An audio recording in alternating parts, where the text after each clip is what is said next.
वो सब करेंगे। क्या है, अन्न देवता है, इसलिए हम यहाँ कहा करते हैं कि जितना खाना हो खाओ पेट भर के।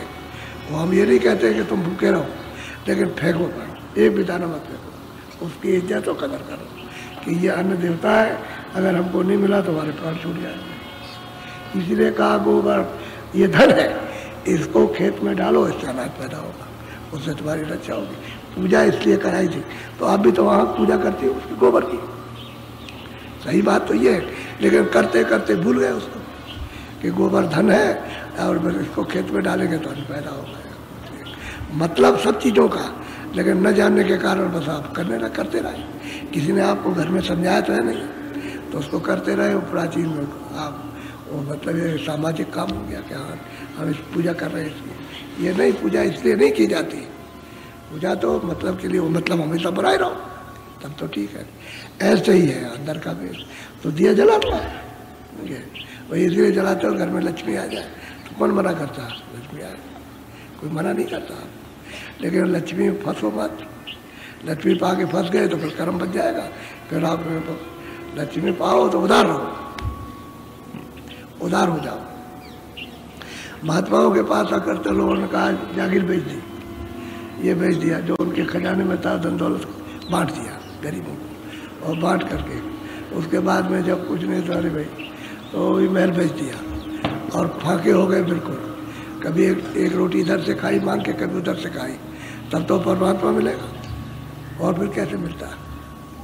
वो तो यही मिलता है ना भाई। तुम मतलब ये कर्म करो राज मिलेगा, और राज त्यागो भगवान मिल जाएगा। सब त्यागो तो भगवान मिलेगा। तो जिन्होंने त्याग दिया राजपाट धन दौलत, उनको मिल गया, और जो पकड़े रह गए उनको नहीं मिला, और रह गए ऐसे। तो इसलिए हम आपको मना नहीं करते, ना हम होली को मना करते, ना हम तो कहते भाई तुम जाओ। कौन कहता है ऐसा? हम हमेशा कहते हैं मथुरा जाओ, और कोई मिल जाए उसको 2 पैसे 4 पैसे जो देना चाहो दान दो। हमने कब आपको मना किया? कोई हम दान देने से किसी को मना करते हैं? जाओ आते हो जाकर। हम ये सब चीज़ें मना नहीं करते। हम तो और लोगों से कहते हैं कि भाई कोई भूखा प्यासा आ जाते हो, तुम्हारे सामने उसने हाथ फैला दिया तो तुम उसे कुछ दे दो। हम तो ये कहते हैं, हमने कभी किसी को नहीं कहा, कोई नहीं कह सकता। अब ये न समझ आए तो मैं उसके लिए क्या करूँ? अब ये है कि भजन समझाया जाता है कि भजन करो तो ठीक है। अब ये अभी देखो, अब ये तो हमने आपको बुलाया नहीं था, छुट्टी हो गई तो आपने सोचा कि सत्संग हो रहा है, चलो सत्संग रोज होता। अगर रोज सत्संग सुनने आए तो सबके दिमाग साफ हो जाए, उलझन रहे नहीं, सत्संग ही नहीं सुनते। अब घर में बैठ करके मारते रहते हैं लंबी चौड़ी, तो उससे क्या होने वाला? अरे भाई महात्माओं के पास पहुंचना चाहिए भाई, चलो देखा जाए। अच्छा छोड़ो, ये मंदिर बन रहा, मैं अपने सिर पे ले जाऊँ? ये बताओ, मैं अपने सिर पे उठा देता? मैं जब कह रहा हूँ मैं भी किराए का मकान पे हूँ और जाने वाला हूँ, मैं तो ले जाऊँगा।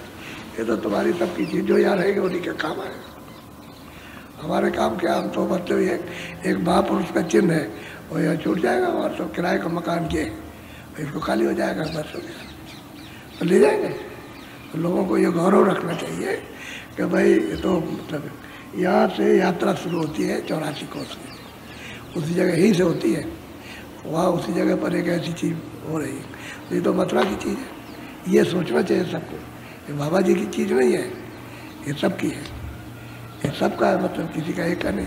सब लोग याद करेंगे भाई ऐसी चीज़ है, भाई क्यों ये बना था भाई इस तरह से, ये उन्होंने चीज़ बांटी थी, उनकी यादगार नहीं बना था, ये यादगार होती है। और पीछे कहा जाएगा भाई जो चीज़ इसको लेना भाई महात्माओं से प्राप्त करना, ये बात है, तो उसको सोचना चाहिए। हम क्या ले जाएंगे? हम तो अभी छोड़ के जा सकते हैं, हम तो भाग जाए, हमारे क्या। तो जिधर जब हमें गुरु महाराज कहा करते थे कि बेटा भागना, तुम जहाँ जाओगे वहीं पर, वो साफ कहते थे। तो मतलब ये अगर हम चले जाए तो क्या है, हमको क्या, हमारा कुछ नहीं है, ना हमारा कोई नाम है ना कुछ है। हम तो बिल्कुल अलग ही बैठे हुए हैं, सिर्फ एक धोख लगा करके चलो इस बहाने से कोई काम हो जाए, बस इतना ही है, और कुछ नहीं अपना। समझिए, हमारा कागज पर कुछ भी नहीं। अगर दुनियादारी कागज पर लीजिए तो हमारा कुछ नहीं है, हम बिना कागज के या, लेकिन आपके ही लिए आपका ही है, आपके ही कागजों पर आप ही का है, हमारा कुछ नहीं, हम तो एक बहाना है, जैसे कोई एक बहाना होता है बस ये बात समझने की भेद है। तो समझे तो इस विद्या को प्राप्त जल्दी करें, और जो समझ लेते हैं वो कर लेते हैं।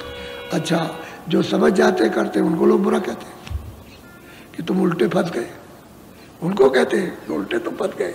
फंसा तो वो है और वही कहेंगे कि आप फंस गए उल्टे। उनसे पूछो तुम्हारे पास कौन सा सीधा है जो तुम सुलझ गए, फंसे हुए हो, अज्ञान में धोखे में फंसे हुए, समझते नहीं। 4 बजे सत्संग हुआ, नामदान भी हो जाएगा उस समय पर, और जो कुछ भी आपको प्रसाद बना करके जो बांटा जाएगा वही बांटा जाएगा इसी जगह। जो प्रसाद, तो वो प्रसाद तो खैर अलग है, उसकी तो कोई बात नहीं है, लेकिन वो मतलब यहीं बांट दिया जाएगा। और फिर उसके बाद में, और वहाँ पर कोई खाना वाना नहीं बनाएगा, वहाँ भंडारे में सबका बनेगा। वो हरियाणा वाले लोग जो है वो सब तैयारी कर रहे हैं आज, मतलब ये है कि तो वहाँ तैयार हो रहा है, तो आप लोग कहीं इधर उधर खाना मत बनाइएगा, आज भी बात है, भंडारे में लीजिए आप प्रसाद को। तो ये मैंने अब यह है कि इसको बहुत अच्छी तरह से समझ के अंदर धारण करते जाओ, क्योंकि ये चीज़ें जब तुम्हारे अंदर उतर जाएंगी तो समय समय पर आपके फट से काम आ जाती।